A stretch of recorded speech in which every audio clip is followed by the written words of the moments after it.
Magandang umaga, Bini. So, bago tayo magsimula, tayo muna ay manalangin. Mary Grace, ikaw ang mamuna sa panalangin. Classmate, let us pray. Name Father, the Son, and the Holy Spirit. Amen. Almighty Father, we praise and thank you for this day. Watch over us as we go about our work and studies. Help us in every way so that we may become the children you want us to be. Amen. In the name of the Father, Son, and Holy Spirit. Amen.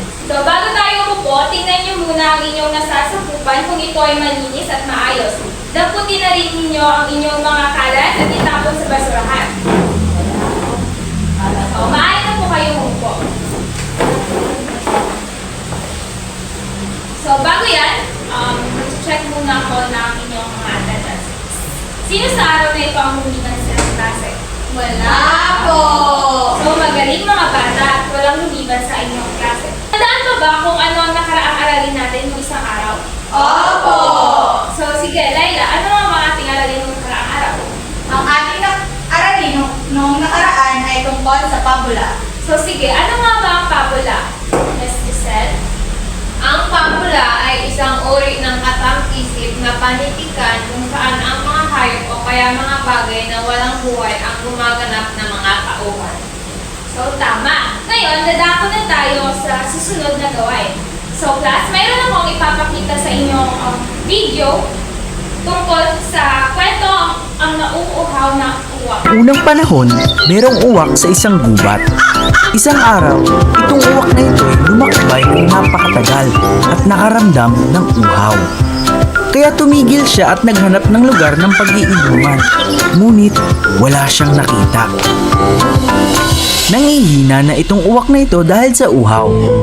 Ngunit hindi siya nawalan ng pag-asa at naghanap ng pag-iinuman sa buong gubat. Habang lumilipad, nakakita siya ng isang bahay. Sa palagay na mayroong tubig sa bahay na iyon, pumunta siya at umupo sa bubong ng bahay. Dali-dali siyang lumipad papunta sa palayok at nakakita ng kaunting tubig sa loob nito. Nakaramdam siya ng kaligayahan sa kanyang nakita. Ngunit napakalalim ng tubig sa palayok at hindi niya ito maabot. Nag-isip ang uwak ng napakatagal at nakahanap ng solusyon. Kung maglalaglag ako ng mga bato sa loob ng palayok, tataas yung tubig at ako'y makakainom. Isip ng uwak. Dali-daling naghanap ng mga bato ang uwak. Nakakita siya ng bato sa malapit at nagsimula na pulutin ito isa-isa gamit ang kanyang tuka. Lumipad siya papunta sa palayok at inilaglag ang mga bato sa loob. Tumaas ang tubig ngunit hindi pa sapat para siya'y makainom. Hindi siya nawalan ng pag-asa at inulit niya ang paglagay ng bato sa palayok.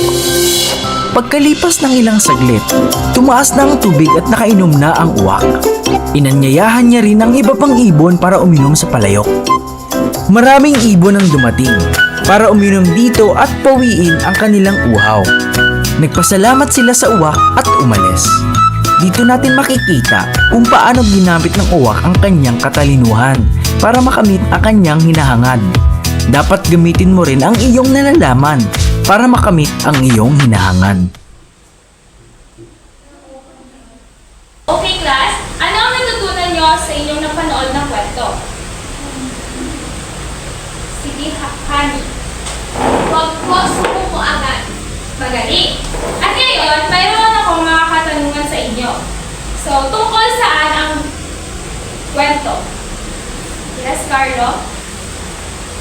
Ang kwento ay tungkol po sa uhaw na uwak. Tama. So, sino naman ang tauhan sa kwento? Yes, Laila? Ang uwak puma. Galing. Saan naman nangyari ang kwento?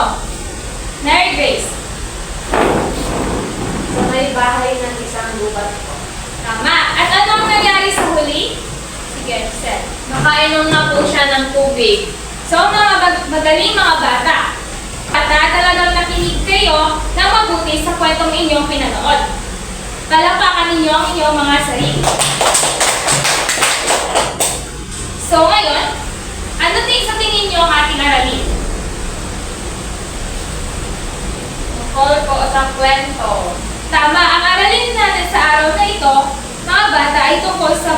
elemento at bahagi ng kwento.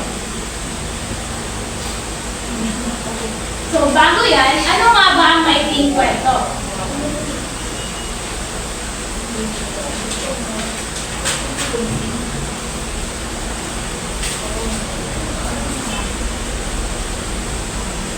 Mary Grace, maaari mo bagbasahin kung ano ang maikling kwento? Ang maikling kwento ay isang masiling na anyo ng politikan na naglalaman ng isang maiksing salaysay tungkol sa isang mahalagang pangyayari na pinabibilangan ng isa o ilang taon. Tama. So, ang kwento ay mayroong 3 bahagi.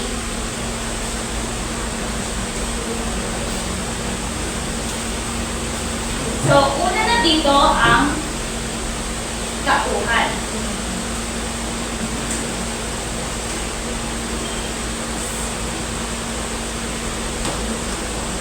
Sige, Carlo, maaari mo basahin? Tauhan. Ito ay tumutukoy sa mga panahon sa kwento. Halimbawa ng tauhan ay nanay, tatay, at iba pa. So, pangalawa naman ay tagpuan. Milan, maaari mo bang basahin? Tagpuan, ito ay tumutukoy kung saan naganap ang kwento. Halimbawa nito ay sa bahay. Pangatlo naman ay banghay. Hadi, maaari mo bang basahin? Banghay, tumutukoy sa pagkakasunod-sunod ng mga pangyayari sa kwento. Halimbawa ng banghay ay noong unang panahon at iba pa.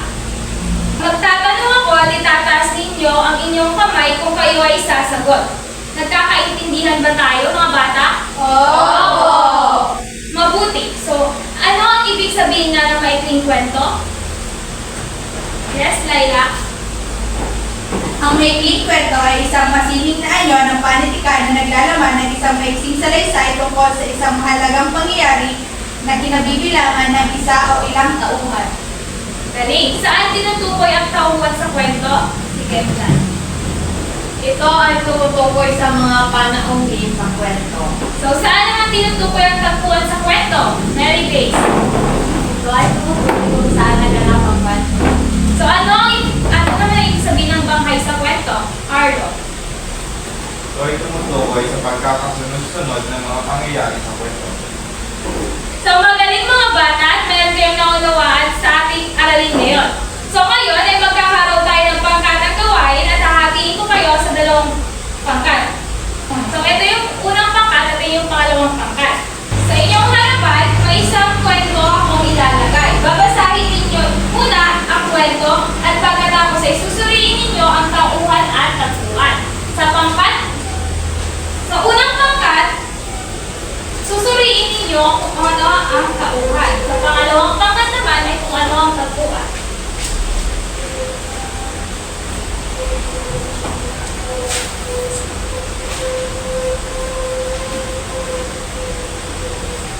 Bahala ka lang siya.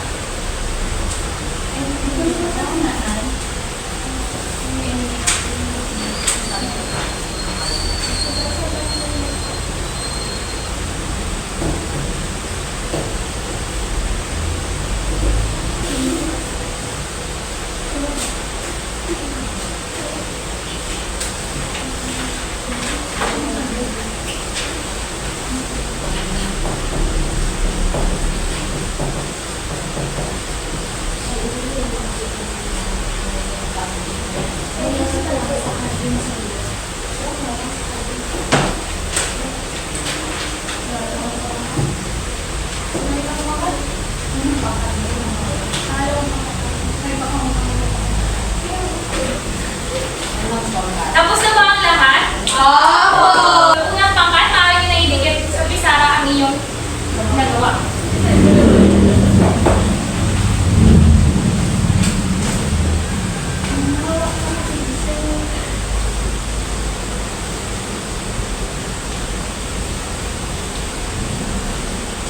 Magandang araw sa inyong lahat. Ito ang sagot ng unang pangkat. Tauhan, binibining marikit. So, kung pangalawang pangkat, maaari bang ipresenta ang inyong nagawa?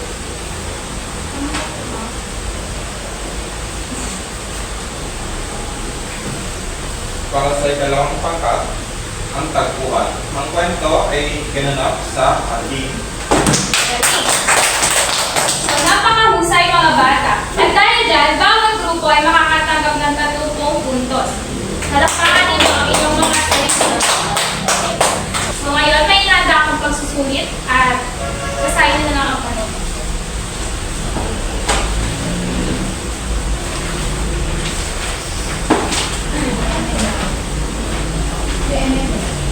Elementary.